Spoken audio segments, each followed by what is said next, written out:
यमुना तीरावनचारि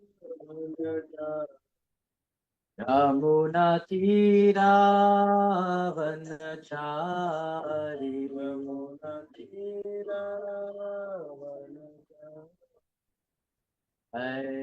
राधा माधवा कुंज बिहारी जय राम।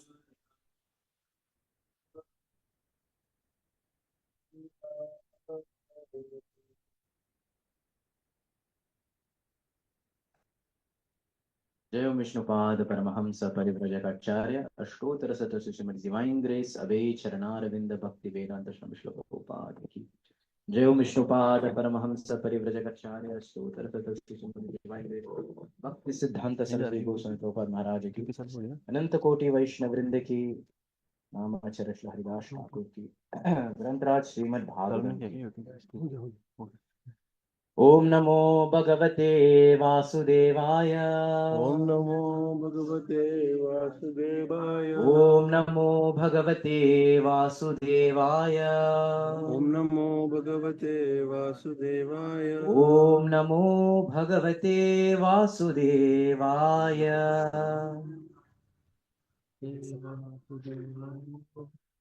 ओम अज्ञानतिमिरन्धस्य ज्ञानाञ्जनशलाकया चक्षुरुन्मिलितं येन तस्मै श्रीगुरवे नमः।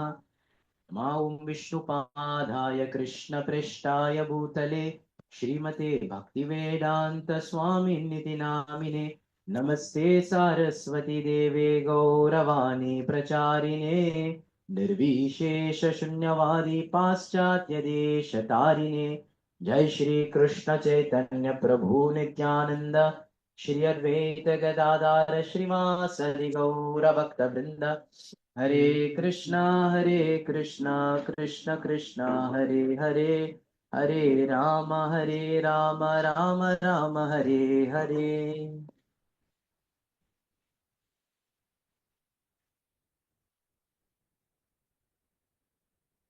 Hare Krishna. So we'd like to welcome all devotees for today morning's Srimad Bhagavatam class. I seek your blessings and prayers that we can discuss something that will please the Lord, that may glorify the process of devotion, and that may also be satisfying to the Vaishnavas. So today we have been given 3 verses or 2 purports, text 14 and text 15 and 16. 14 is on the board. We will read and we will discuss. So text 14 first. Iti vigyapito devair. Iti vigyapito deve. Bhagavan Atma Bhurnirpa. Bhagavan Atma Bhurnirpa. भगवान आत्मभूर्निर्पा Parito Brigudakshadye. परीतो भृगुदक्षाद्यै Parito Brigudakshadye. परीतो भृगुदक्षाद्यै ययौ दैतेश्वराश्रमम् ययौ दैत्येश्वराश्रमम् ययौ दैतेश्वराश्रमम् ययौ दैत्येश्वराश्रमम् इति विज्ञापितो देवै इति विज्ञापितो देवै भगवान् आत्मभूर्नृपा भगवान् आत्मभूर्नृपा परितो भृगुदक्षाद्यै परितो भृगुदक्षाद्यै ययौ दैतेश्वराश्रमम् यदो दैत्येश्वराश्रमम्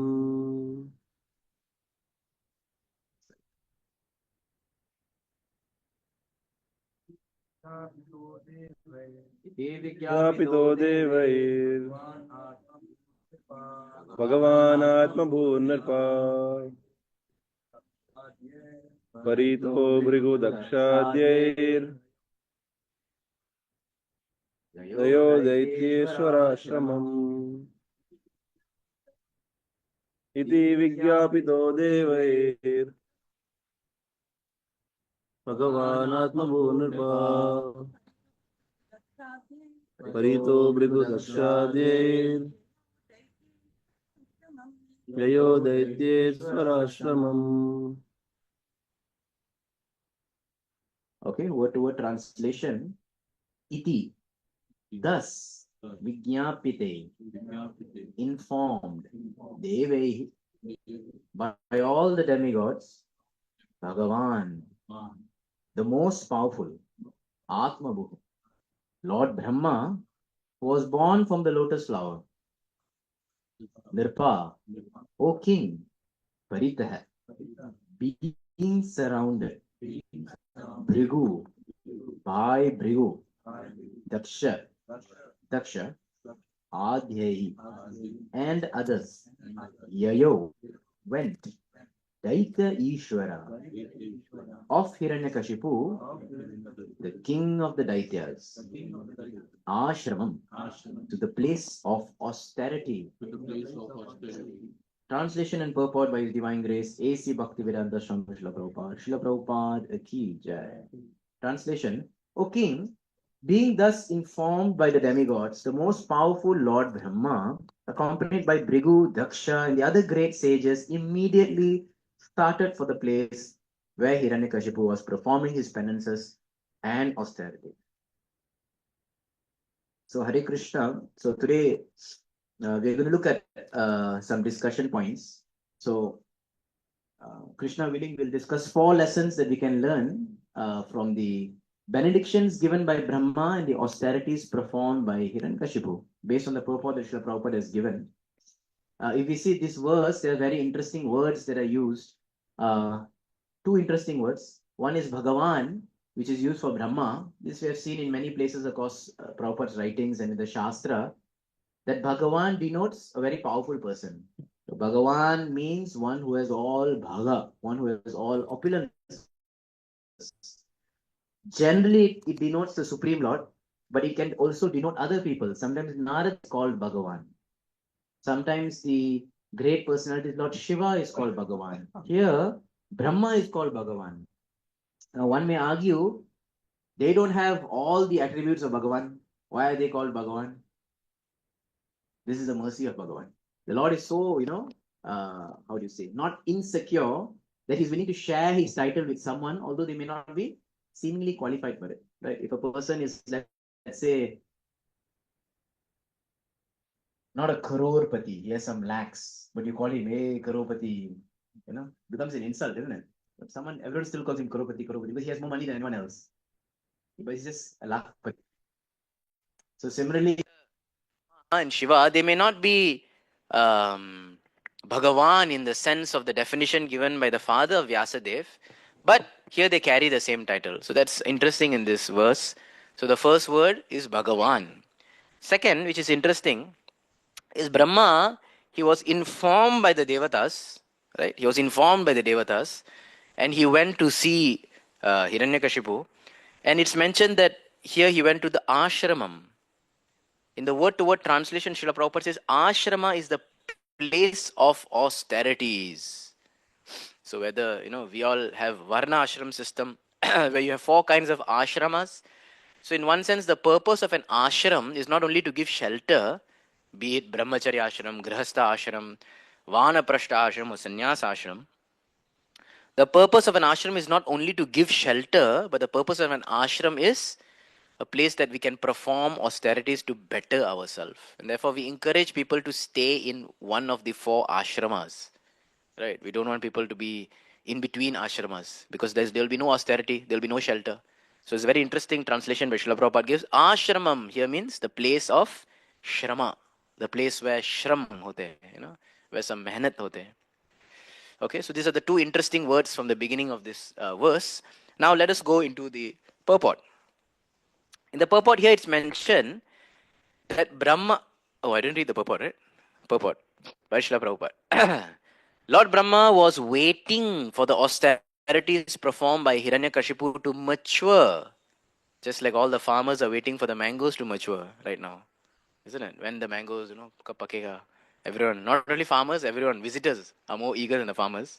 So Lord Brahma was also waiting for the austerities of Hiranyakashipu to mature, so that he could go there and offer benedictions according to Hiranyakashipu's desire.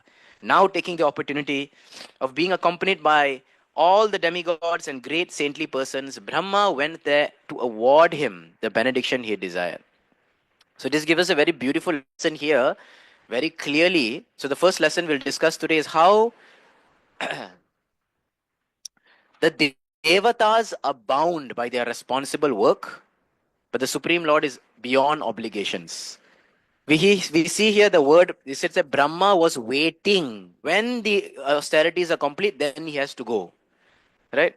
So here shows how, in many discussions we have seen before, that the difference between the glorified devatas as well as the Supreme Lord, they have to wait, or they are obliged to give the fruits. So Brahma could not give it before, Brahma has to give it after. But the Supreme Lord is not like that. The Supreme Lord is supremely independent, Swarat. Even if you do austerities for a million years, if he's not pleased, he will not give his mercy. Right? Bahu Janma Kori Yade Shravana Kirtan Tabutana Paye Krishna Pode Prema Dhan. Bahu Janma Kori, even if so much lives you take doing Shravan Kirtan, the Lord is not pleased, one is offensive, he will not appear. So the Lord is supremely Swarat. There's no mechanical process or rule to bound the Lord. But the Devatas they have. Just like when you go to an office, a government office, and if you fill up all the forms, you sign up everything, right? They are supposed to accept your document. If not, they'll keep rejecting, na? ये नहीं है, वो नहीं है, Xerox करके आओ, Aadhaar card नहीं है. They'll keep pushing. But if you have all the documents, they have to accept it, even if they don't like you. They have to accept it. So the Devatas are like that. They have to accept the documents of Hiranyakasipu here. So Brahma went to collect the documents and offer whatever benediction. But so there's a nice analogy, the difference between the Devatas as well as the Supreme Lord. Many times we hear this analogy of a shopkeeper and a father. A child may be desirous of something. Let's say a child is desirous to buy a cigarette or something like that. He wants to try it out. 10 rupees, 5 rupees, whatever it may be. He goes to the father and says, "My dear father, please give me some money." Father says, "Okay, sure. What do you want to get?" "I want to get a cigarette." Will the father give the money? No. The father give him a slap under the cheek, isn't it? How can you be so bold? How can you ask like this? Not good for you. But if that same child gets some money and goes to the shopkeeper and gives it, shopkeeper doesn't care. You have the money, I have the mal and money, isn't it? I have the stuff, you have the money. You give me the money, I give you the cigarette. Shopkeeper doesn't bother. It's a transaction. So similarly, the devatas function as a business transaction. You fulfill all the requirements, you will get it. So, but we also must remember that the devatas are representatives of the Supreme Lord in a sense. They are also devotees. So the devatas not only have a professional side where they have to give you what, if you fulfill all the requirements, but the devatas also have a professional and a personal side where they are devotees of the Lord. This is our Gaudiya understanding also. Although they may not be pure devotees, but they're still devotees. They're mixed devotees. So, of course, because there's only one Supreme. Ekale Ishvara Krishna, Ara Sabha Bhritya. There's only one Supreme. So the demigods even have a devotee side.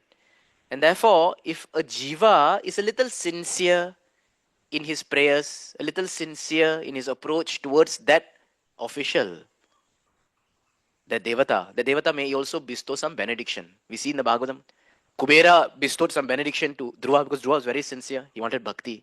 We see Lord Shiva bestowed benedictions to the Prachetas because the Prachetas were very sincere.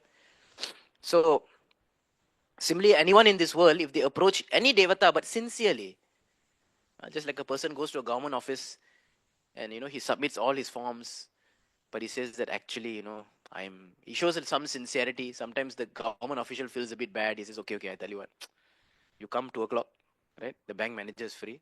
I'll personally take you.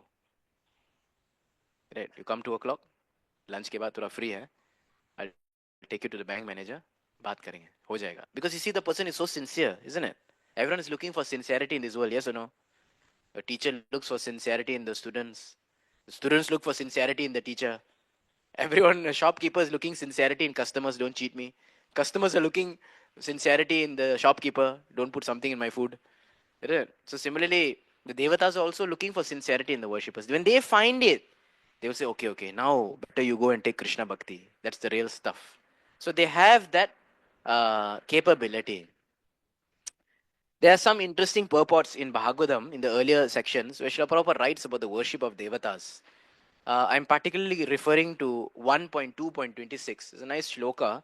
Mumukshavo ghora rupan hitva bhutva patin atha narayana kalashanta bhajantihi anasuyava.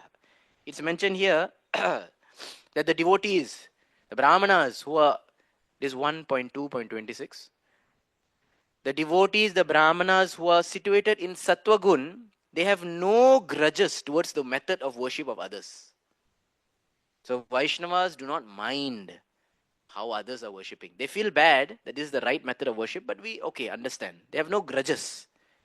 They have respect for all the devatas, although they may look ghora rupan. What is ghora rupan? Ghastly, scary, frightful. So Prabhupada gives some example, Kala Bhairava, Mahakali, for example. But they understand. They know very well, Prabhupada says, that these are all the horrible features of the Supreme Lord and are all different servitors of the Lord under different conditions. Conditions of Tamagun, conditions of Rajagun, right? But they reject the worship of both the horrible forms of the Devas and the attractive forms of the Devas, right? Like maybe Mahadev is very attractive, or some other Devatas are very attractive also, but they're horrible and attractive. Both they reject. Why? Because they want to only concentrate on the forms of Vishnu because they are serious about liberation. So this is the main clincher. Mumukshubi, one who's serious about liberation, will not be attracted to the ghastly, nor attracted to the attractive forms. But they want Vishnu because he can give liberation. In that purport, 1.2.26, Prabhupada continues. He gives the example of Hiranyakasipu, which we are discussing now. Hiranyakasipu underwent a severe type of penance to become eternal in life, but his worshipable deity Brahma could not satisfy him. Therefore, Vishnu and no one else is called Muktipad, right? The personality who can bestow mukti. The devatas, being like other living entities in the material world, are liquidated at the time of annihilation. Very nice word, liquidated. Isn't it? They have an existence, but they have no immediate existence. They are liquid form, liquidated. Isn't it? Like liquidate your assets. You sell it off. Right? So they themselves are unable to get liberation. How can they give liberation to others? This is the only reason that the candidates for liberation, the mumukshubis, the devotees, they reject the worship of the devatas, although Prabhupada reiterates they have no disrespect for any one of them. So sometimes, especially today, in this age, people accuse the Vaishnavas of being very fanatical. They accuse Srila Prabhupada of, maybe being a bit disrespectful. But it's the reality that, like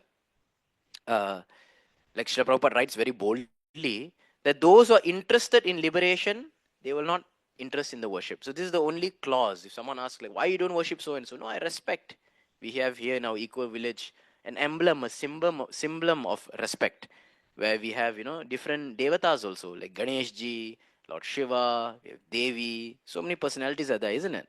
So there's a symbol of respect, but there's also an understanding. There's one more beautiful verse which in the purport, which Prabhupada speaks about this. This is the Daksha and Shiva section. This is 4.2.35. 4.2.35, where Srila Prabhupada talks about the same thing, about worship of the devatas. In the purport, he quotes this verse from Bhagavad Gita, Kamais taistai hritagyana prapadyante anya devata. He says that those who are fulfilled with lust, they will go to the demigods to fulfill their material benedictions, like this. Then he quotes Chakravarti Pad in his commentary, who uses the word nashta buddhaya, those who have bad intelligence, right, wrong intelligence, lost their intelligence. He said such people will only worship the devatas. Why? Because they want material benefit. But then Prabhupada writes in the line, of course, such persons care for demigods, devatas, and want to derive material benefits. Of course, this does not mean that one should not show respect to the devatas. Okay, this doesn't mean that one should not show respect, but there is no need to worship them. Then Prabhupada gives a beautiful example. Okay, one who is honest in their daily life is very faithful to the government. he does not need to bribe the government servants. One who's very honest in life, you're faithful to the government, you serve the government, you follow the government serves you. You don't need to bribe the servants of the government, right? Prabhupada continues, bribery is illegal. Avidhi purvakam.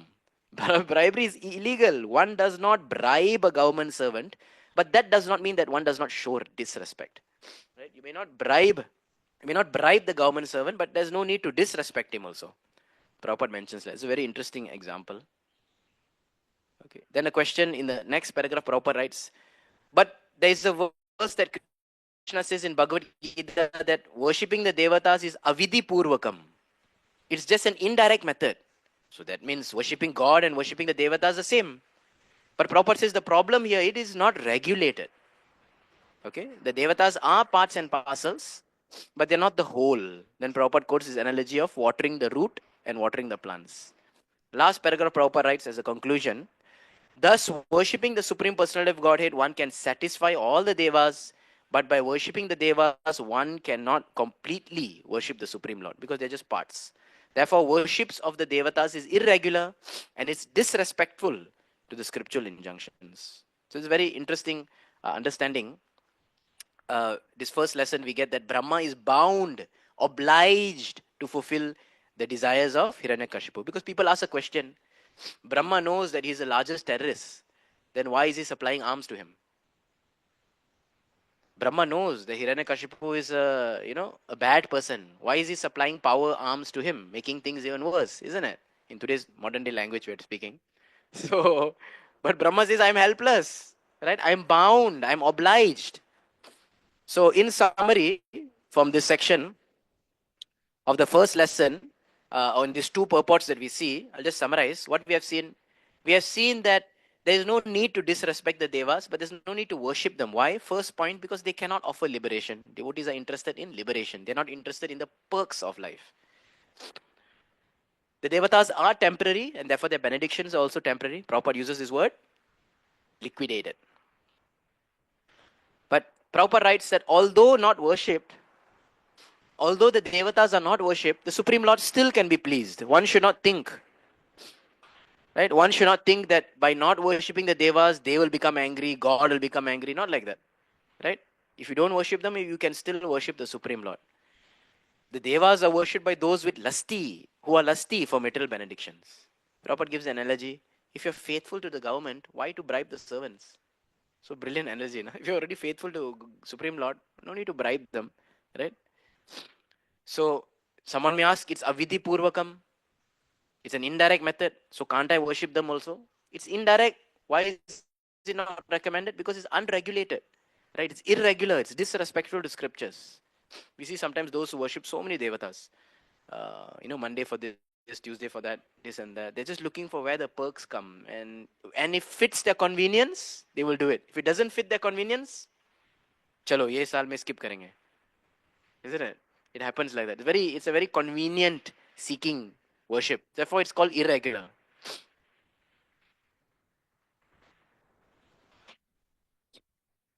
In this regard, there's a nice story that someone asked the relationship between worshipping devatas and worshipping the Supreme Lord. So this story was told by a Sri Vaishnava saint. He said, like,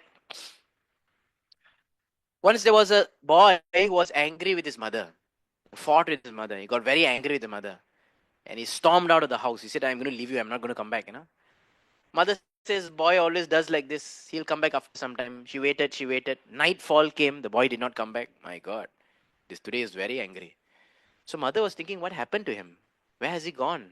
Mother goes out in the village looking for the boy. Searches, finds the boy sleeping in front of a angan of a temple like this. As she goes near to wake up, hey boy, come home, she sees on his face anger. His brows are, still furrowed. She wants to wake him up, but she stops herself. She thinks to herself that if he is so angry now, if I wake him up, he will see me. What he will do? He will shout, he'll run away again. Now he has run around the village. He has ran around the village, but if I wake him up, he may run out to some other village. No. What's important for me? The well-being of the boy. She goes back home. She cooks some nice hot meals. Maybe put in a hot pot, hot matka. I don't know what it was that time.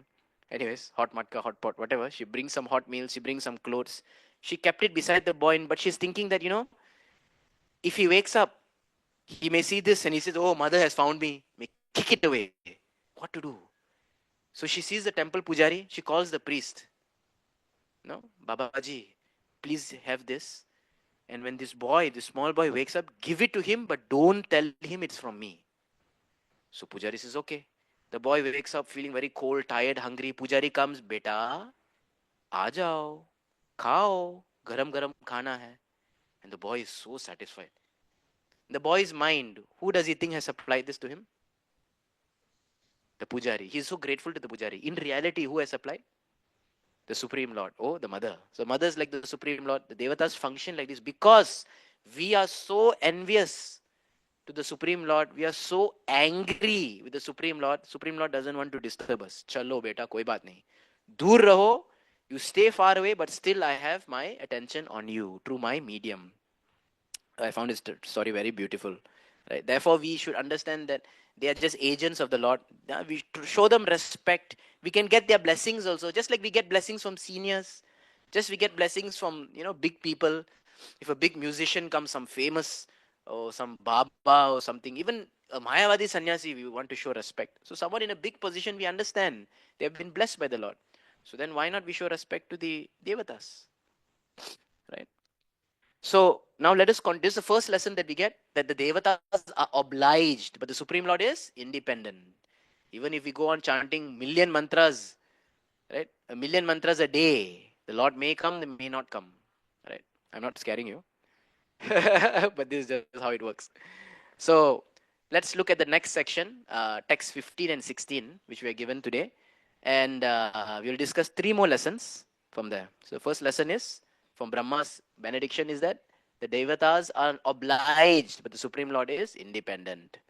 Text 15 and 16. We're going to read through the Sanskrit. You can look at your shloka. It's not on the board. It's in your phones. You can read together if you like. नददर्शा प्रतिच्छन्नं वाल्मीका तृणकीचकै पिपीलिकाभिराचीर्णं मेदस्त्वान् मांसशोणितं तपन्तं तपसा लोकान् यथा भ्रापिहितं रविं विलक्ष विस्मितः प्राह हंसंस्तं हंसवाहन. The translation is like this. Lord Brahma, Hamsavahana, who is carried by the swan airplane,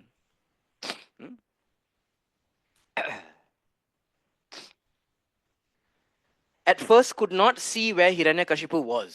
So Brahma could not find him, could not locate him. For Hiranyakashipu's body was covered by an ant hill and by grass and bamboo sticks. No, it takes bamboo some time to grow, isn't it? Grass also. Just imagine, ant hill, bamboo sticks. So ant will only make their house when things don't move. That means how still was Hiranyakashipu. Even his breathing was so still that the ants would make house. If you keep moving the earth, the ant will try, and after some time will give up and change. It needs some stable position. So just imagine how long and how still Hiranyakashipu was doing his austerities. This is what they want to show by making an ant hill and bamboo and all this. Continuing the translation. Because Hiranyakashipu had been there for a long time, the ants had devoured his skin, fat, flesh, and blood. He had been eaten alive, right? Because he was in one place only. You will see sometimes if some creature or animal or insect or dies, the ant goes, bite a bit, they are not harmed. So, khatam karke uta ke leke jate hai. Isn't it? So this was what was happening to Hiranyakashipu. Then Lord Brahma and the demigod spotted him resembling a cloud-covered sun. How is a cloud-covered sun? Start to burn, like a shine comes out behind the cloud, no? It's covered, but there's a shine. So Hiranyakashipu was like this, heating the world by his austerity. Because of his so powerful austerities, the world was becoming hot. Struck with wonder, Lord Brahma began to smile, Hasan, and address him as follows. Lord Brahma started to smile. Baapre. What? Tivra Ugra Tapasya. So in this purport, we're going to see some 3 lessons. Let us go into the purport. Prabhupada writes, the living entity can live merely by his own power. His own means the soul's power. Without the help of skin, marrow, bone, blood, and so on. Amazing, huh? Prabhupada says that the living entity can live without all these things because Veda Vakya, Veda says, Asango hi ayam purushaha. The Purusha does not need any connection to live. Asango hi ayam Purusha. The Purusha, the soul is always separate from these material conditions. The living entity has nothing to do with the material covering. So it is a very nice lesson. It's our second lesson for discussion. That, you know, this is a proof that we are not these bodies.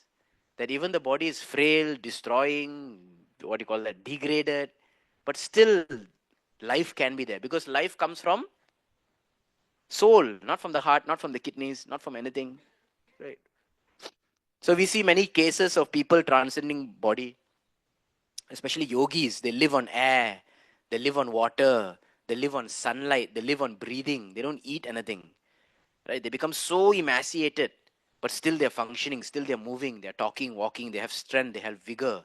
Yogis can do this. But devotees are not very interested in all this. Right? Seems like devotees more of a bogey. Right? Prasad comes, we don't want to thin the body, we want to fatten the body. Seems like that, but actually, because we are not interested in all this. Right? The yogis are interested uh, because they want some material benediction. They want some power.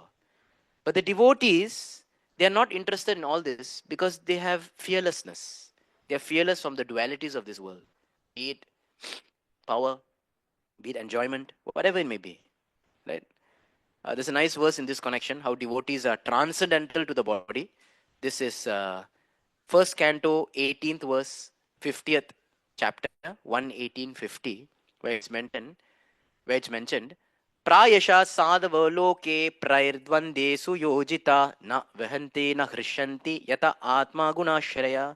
So the transcendentalists are, generally the transcendentalists, the devotees, although they are engaged by others in dualities, like working and this and that, this material world, they are not distressed. They are not too much averse or attracted by the functionings of this world. Nor do they take pleasure in worldly things because they are transcendently engaged. They're not too much bothered.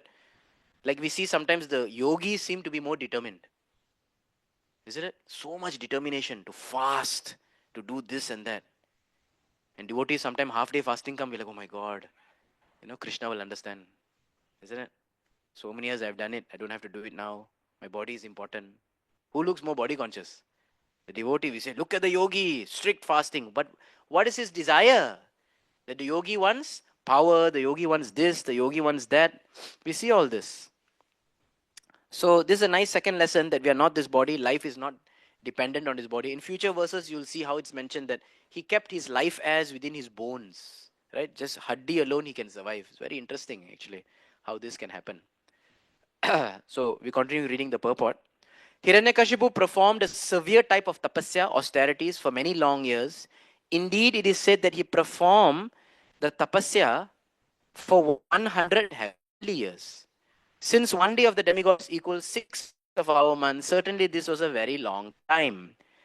By nature's own way, Prabhupada says, his body had been almost consumed by earthworms, ants, and other parasites, and therefore even Brahma was at first unable to see him. Brahma cannot recognize him. Kahan hai?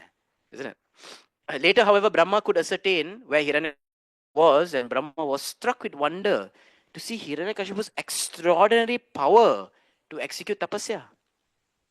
Anyone could conclude that Hiranyakashipu was dead because his body was covered in so many ways. But Lord Brahma, the supreme living being in this universe, could understand that Hiranyakashipu was alive but covered by material elements. So anyone reading this may glorify Hiranyakashipu, isn't it? We see other personalities like Ravan also, so much determined. Sometimes he's called as Yogeshwar. People say, wow, just see his determination. Right? Devotees, sometimes we are not so determined, isn't it? So we see these people's determination. Prabhupada makes an important point here in the next paragraph. But it must also be noted that although Hiranyakashipu performed these austerities for a long, long time, he was nonetheless known as a Daitya, Rakshasa. So no credit to him. Despite he has done so determined, despite he has done so much great feats which probably devotees may not do, still he was called a Rakshas. Isn't it? Why? it will be seen from verses to follow that even a great saintly person could not perform such a severe type of austerity. You will not find a devotee glorified like this. Why then was he called a Rakshasa and a Daitya? Prabhupada says, it is because whatever he did was for his own sense gratification. So the hetu, the purpose is more important than the karya, than the act itself. Right? Like sometimes we see in this world people give a lot of charity, a lot of this, but what's the purpose behind it?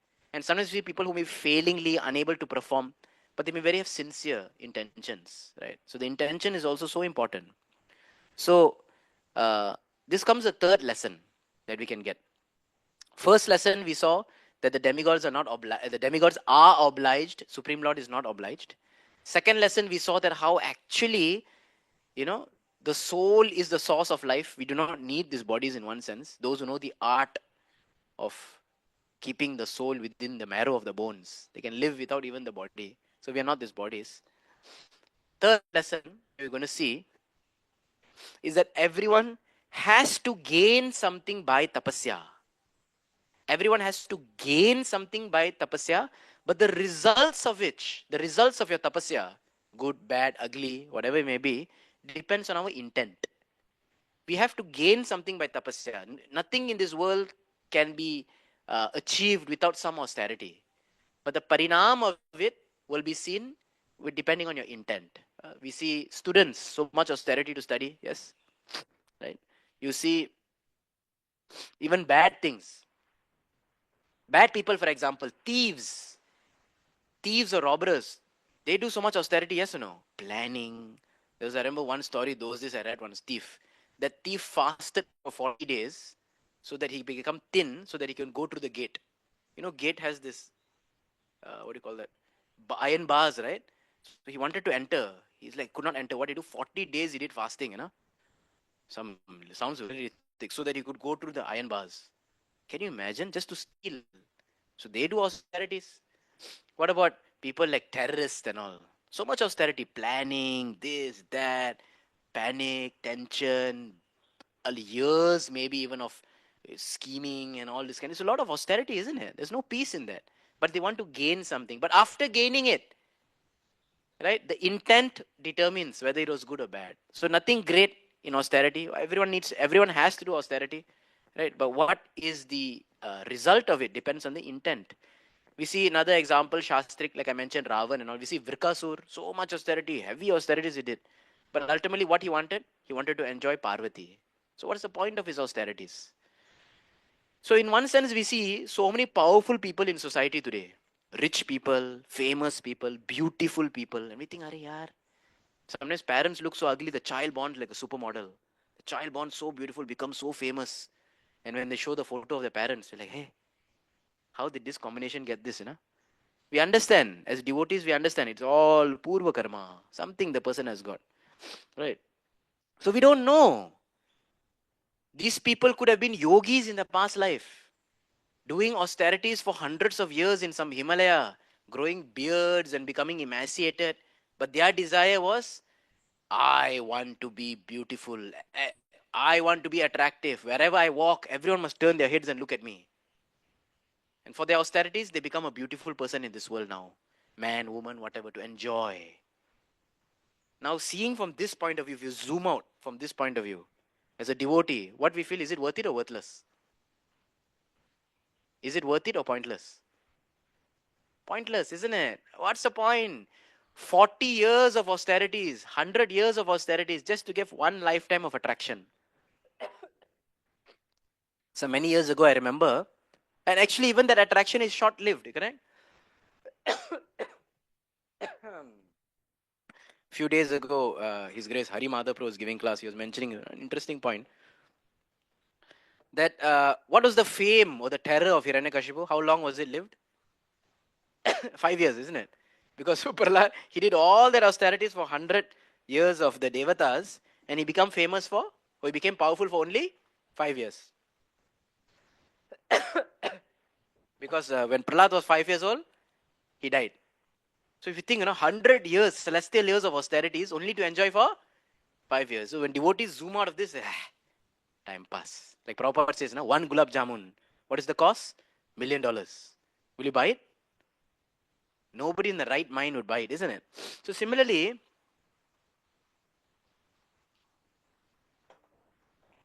I remember there was just some years ago, there was a very famous TikToker. This was before TikTok was banned in India. There was a very famous TikToker who had 3 years of fame.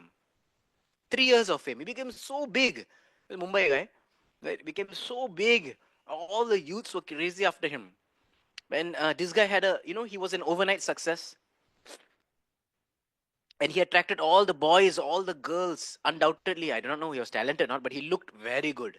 He looked so attractive, and his style and charisma. But unfortunately, he was always telling people to swear and smoke. So all the youths I saw at that time, started following his style and flavor. And my God, is such a dangerous person. Just see the power of Lord and time. 3 years of fame, he used up his fame, which was given by God, isn't it? Who knows who he is? He must have been some Himalaya yogi in the past life, 3 lifetimes of austerity just to be famous. He became famous. He had a beautiful body by the mercy of the Lord. He misused his fame by misdirecting people. Died in an accident with no other vehicle. अपने आप गाड़ी accident हो गया.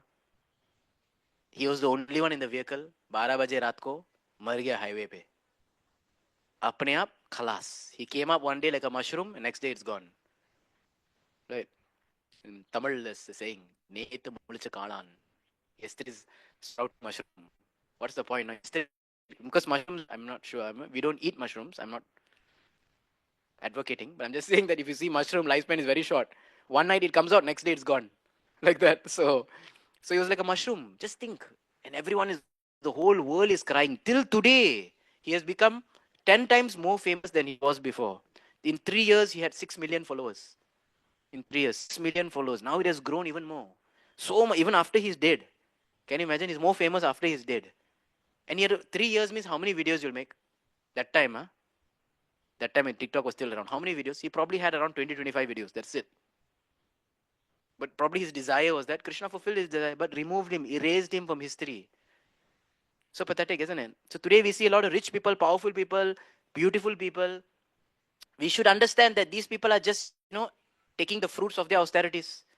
But for what? So when we understand this, this lesson helps us not to envy others. Else many times we envy people. So rich. उन्हें क्या किया? कुछ किया ही नहीं. उस घर में पैदा हुए, उस में जन्म लिया, सब मिल गया. We become envious, no? This guy didn't do anything. Just born in that house, he got everything. What is the story or what's the narrative within our hearts? Kash, मेरे साथ ऐसा नहीं हुआ. Why is it not happening to me? Right? You see people with not very beautiful parents, the child born so perfect nose, perfect forehead, perfect skin color. My God, so fortunate. Born beautiful. Others have to work to become beautiful, isn't it? Makeup, surgery, exercise, so much headache. Person is born beautiful. So amazing. Automatically, what comes within the heart? Irisha. Envy. I also want to be like that. But when we zoom out, we understand this lesson that nothing is begotten in this world without tapasya. That person also must have done some tapasya.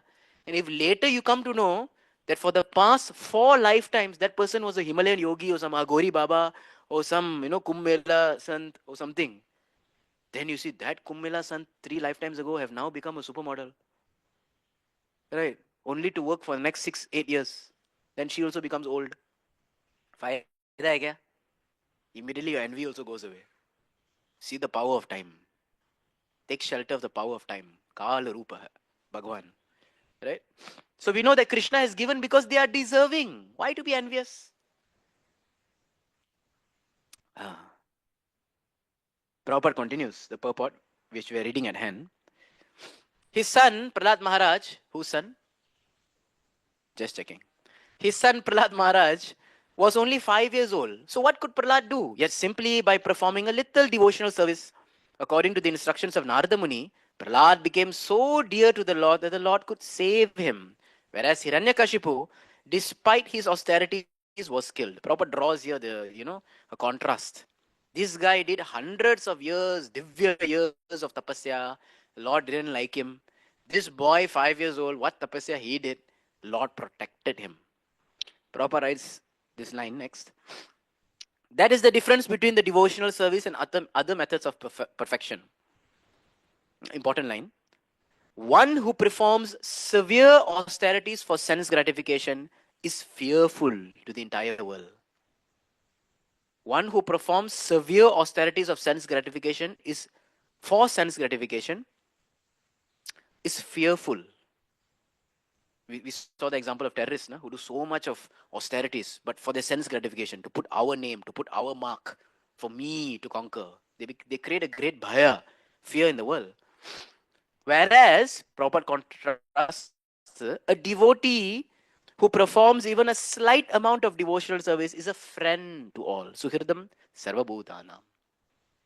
So which is better? Years of austerities or slight devotional service? Slight devotional service. One automatically softens the heart. We know that so much austerity also make the heart hard. We have austerities in devotional life, which is important to make us serious. Because without any austerities, you cannot gain anything. Without any austerities, you cannot maintain your determination. So we have little austerities. What is our austerities? Four negative principles, right? Ekadasi, some fasting here and there, some number of chanting. These are little austerities. Since the Lord is the well-wisher of every living being, and since a devotee assumes the qualities of the Lord, a devotee also acts for everyone's good fortune by performing devotional service. So here Prabhupada is saying that basically a devotee is like a representative of the Supreme Lord, right? Thus, although Hiranyakasipu performed such severe austerities, he remained a Daitya and a Rakshasa. So today's world, we see people who may be very beautiful, powerful, rich, but they may not have a devotional intent. So are they not also Daityas and Rakshasas? They may be very beautiful, powerful, in one sense, right? Very good mannered, very nice people even. But the intent here is what makes you a Daitya or a Rakshasa. We see devotees, so-called. They come into devotional life sometimes, but they also want to be power, want to create. Prabhupada says the first snare of Maya is that you think you're the body. What is the last snare of Maya? Prabhupada writes it many times. Yeah, first snare of Maya that you think you're the body. Last snare of Maya, snare means catching, like trap, snare. The first snare of Maya is you think you're the body. The last snare of Maya, you think you're God. What comes in between? I want to enjoy, I want to control, I want to be powerful, I want to be famous, I want to be guru, then I want to be God. So all this comes in between. So devotees also practice devotion life. If we are in this between, then we are also Daitya and Rakshasa mentality in one sense. Whereas Prahlad Maharaj, although born of the same Daitya father, he became the most exalted devotee and personally protected by the Supreme Lord. Bhakti is therefore called Sarvopadi Vinirmuktam. Sarva Upadi Vinirmuktam is a nectar of devotion, Bhakti Rasamrita Sindhu thing. Right? Sarva Upadi Vinirmuktam, one who becomes free from all designations. Can Prahlad Maharaj be called a Daitya now? Can Prahlad Maharaj be called a Rakshasa? No. He's a devotee. Because devotional life means Sarva Upadi Vinirmuktam. Indicating that a devotee is freed from all material designations and Anyabilashita Shunyam.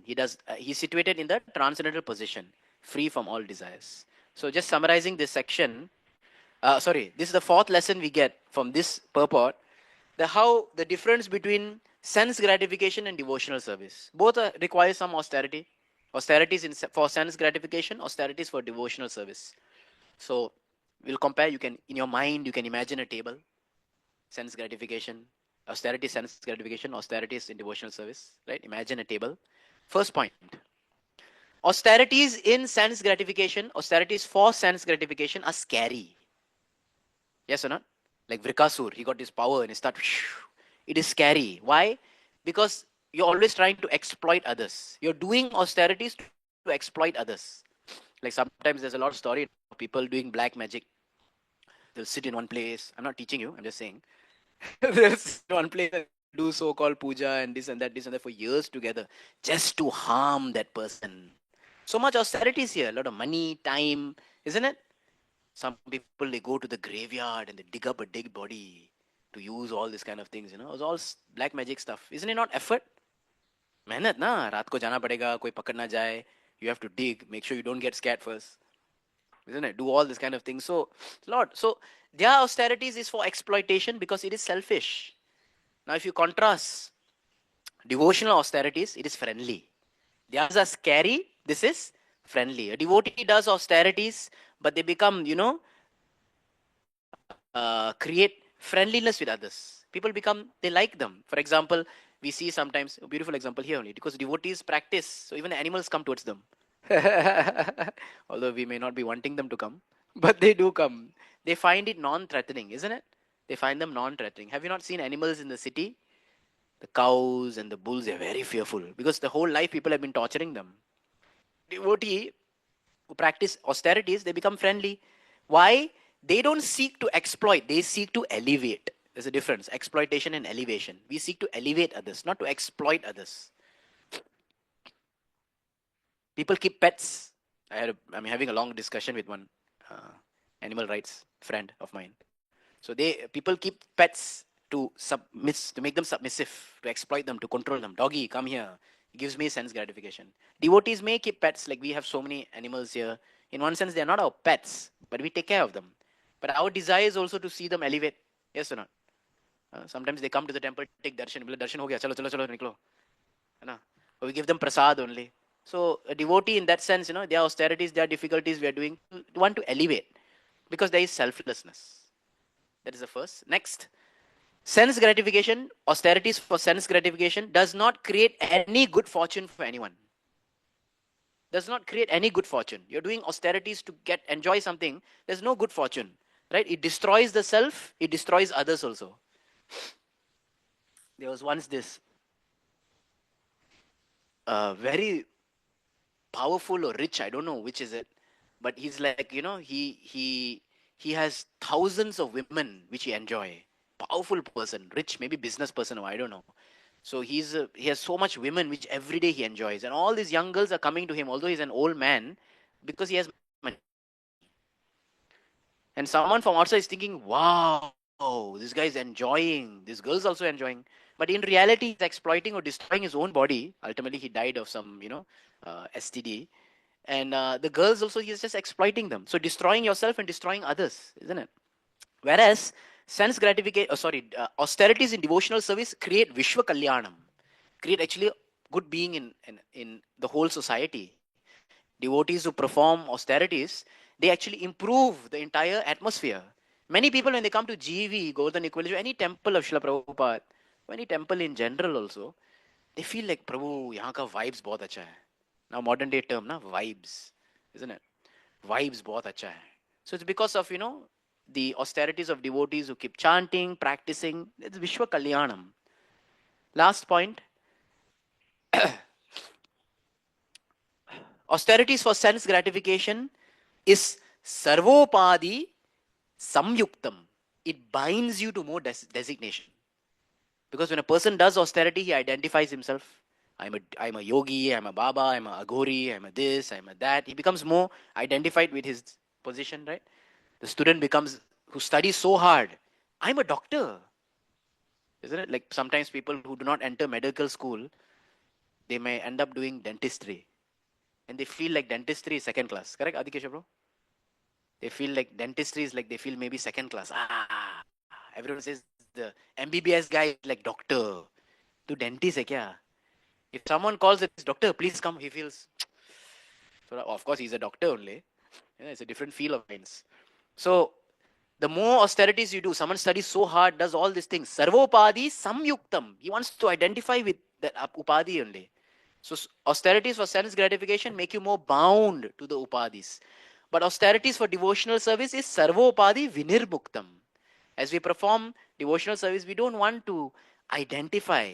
Like sometimes people ask, Prabhuji, what did you do before? Oh, Prabhu, you're this and that, you studied this and that, or you're from this and that family. Like, I don't even remember what I studied. Isn't it? I don't even remember what I do. Doesn't make any sense. We know the reality of it, isn't it? There's nothing to be proud of it. I know how I got through that Viva. Nobody knows, but I know how I got through. Isn't it? So we are not proud of it. So Sarvopadi Vinirmuktam. Like that.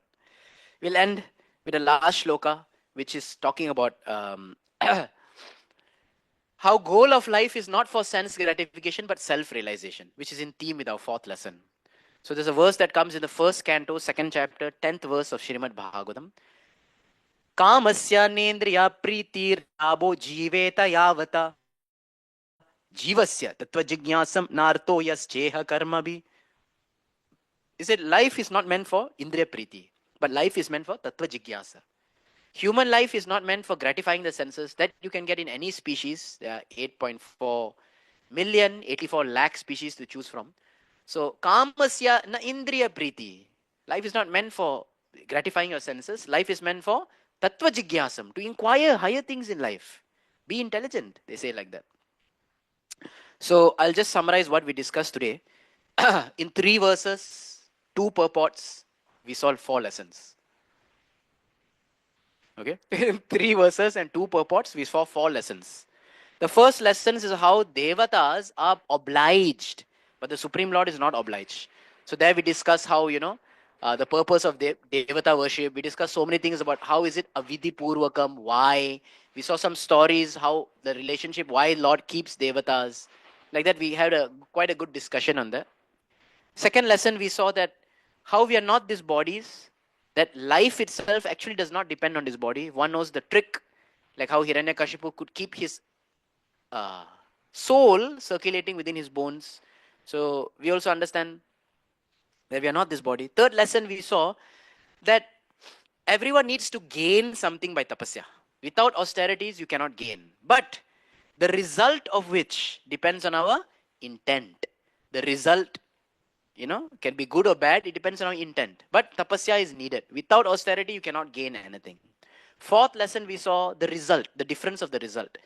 Devotional tapasya and sense gratification tapasya. So we saw the two difference. Devotional tapasya is very friendly, pleasing, helpful for all, elevates yourself, elevates others. But tapasya in sense gratification, it's very selfish. It destroys yourself. It destroys others also. So like this, just sharing from the beautiful purpose of Srila Prabhupada, so much lesson Srila Prabhupada has given us, so much gyan in just these few verses for us to reflect, contemplate, and pray that we all can try to improve our lives, help those around us, take the blessings of everyone. Right. So I would like to end here. If anyone has any questions or points for discussion or clarification, I'm sorry if this seems to be so much, but Srila Prabhupada is a very rich man. He likes to give rich things. He gives rich prasadam, he gave us rich culture, he gave us rich purport also. Every line practically is so powerful. Hare Krishna.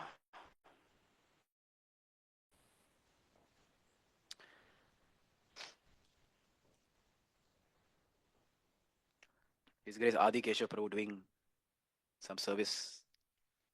So humble. Like Brahmaji, if he wanted, he could have tricked Hiranyakashipu the way he did for Kumbhakarna. So how is that, Kumbhakarna, the demigod said, no, don't give him any benediction, already he's creating havoc. So then he called, Mother Saraswati, and so what we heard in the class today is they are helpless. If they have everything, then they have to give whatever they ask for. So, but there are cases where they have tricked them. So probably one case that we think of, in many places we see they are quite helpless. So we don't know the backstory.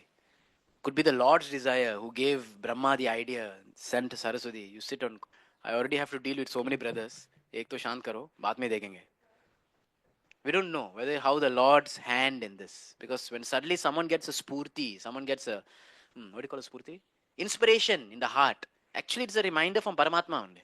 Right? Sometimes we are walking, we're like, oh, I forgot my this. And we go back. It's a reminder from Paramatma. It's the Lord's grace actually. We cannot remember anything on our own. We're not smart.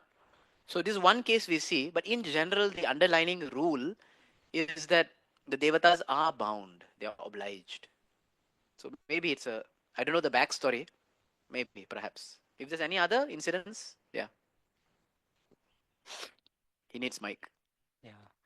So if one's intent is not good, so what is to be done in order to purify that intent? This is a very powerful question. So sometimes we have bad intents. That's natural, no? Wrong. Because how intents are created? How our hetu or how our inclination is created? By the Sangha, by the people around us. You see everyone doing this, you also want to do that, desires come up. Past desires, these are all past desires from past life. I want to be famous, I want to be powerful, someone recognize me. Right? I mean, we may not say it, but it's screaming within the heart and within the mind. So, how to purify this intent is the association of the devotees, where one becomes humble, one realizes the truth. Krishna will say, you want this so much, go, get it. Become temple president, become regional director, become this, become guru. But then we find difficulty in our lives. We find adverses, we find obstacles, rukavat. We find some problems in our life.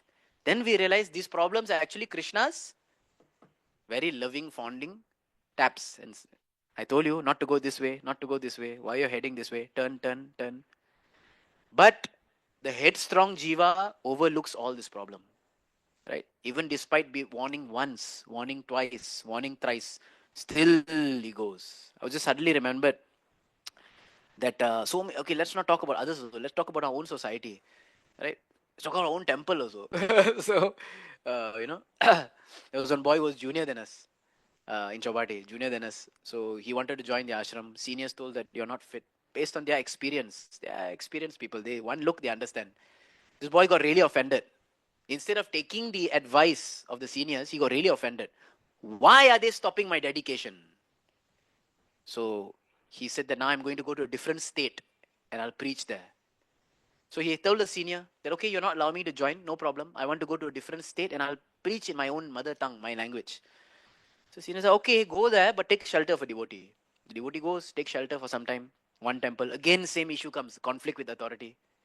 In one temple, he was sent to another temple. Again, second temple, conflict of authority. He went to a third temple. And after serving some time, by this time, now 5-6 good years have passed. He has amassed a lot of followers. A lot of people, congregation, this and that. Slowly, slowly, he starts growing his dadi. He has taken initiation by now. He started wearing saffron by now. Everything is there. But moving from 3 temples. After the third temple, where they had to tell him that, please leave, Prabhu, because you are a little different. Now he's a guru. Now he's giving initiations. He has become a guru. Right? This was a boy who used to be much junior than us, who used to do sound system work in our temple in Chopati. Right? Fix the sound system. Now he has become guru. And he has thousands and hundreds of people following him, listening to his kathas and classes, taking initiation from him. Young boy. Right? So can you imagine? So if the desire, the headstrong desire of the jiva is so much, Krishna says, go, go. But did Krishna not correct you? Did Krishna not help you? Did Krishna not show you through the seniors, through the devotees? यहाँ भी problem, वहाँ भी problem, उधर problem, थोड़ा सुधरो ना. Problem किसका है? वातावरण नहीं, हम में. Right? So Krishna will always guide us. We have to be a little open to understanding the message. That message we can understand if we have the good counsel of devotees. So many devotees spoke. Many devotees told him again and again and again. Still don't want to listen. This is what happened to Ravana, isn't it? So many people told him, don't, mat karo, mat karo. Didn't want to do still. Dhritarashtra, so many people told him so many things, didn't want to listen. So we have so many examples from Shastra. Therefore, although we are devotees, right, we should be very clear with our intent. And sometimes we may go wrong, wanting this, wanting that. If it's not very serious, Krishna says go. But you waste time, you waste energy, you waste effort. So come back, have a pure intent. So when things go wrong in our life, it is Krishna's grace. Krishna is putting us on the right path. When things go wrong, it is chances to do right. जय ग्रंथराज श्रीमद् भागवतम की श्रील प्रभुपाद की जय.